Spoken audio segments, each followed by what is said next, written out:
ఏదైతే ఐక్యరాజ్య సమితికి సంబంధించినటువంటి న్యాయస్థానం ఉంటుందో హేగ్‌లో అక్కడ పాకిస్తాన్ ఒక పిటిషన్ వేసింది. ఏమనంటే భారతదేశం సింధు జలాల ఒప్పందాన్ని రద్దు చేస్తూ మాకు నీళ్లు రానీయనంటోంది. మాకు తక్షణం నీళ్లు వదిలిపెట్టేలా చూడాలి.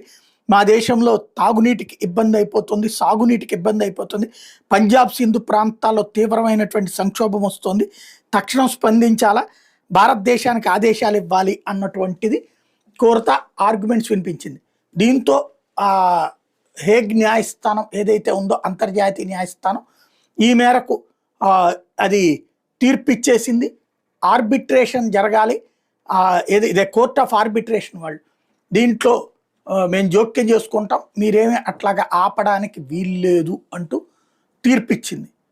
ఇక్కడ అంతర్జాతీయ న్యాయస్థానం అంటే మన కోర్టులకు మళ్ళీ పవర్స్ ఉన్నది కాదు, అదొక పపెట్. ఎవడు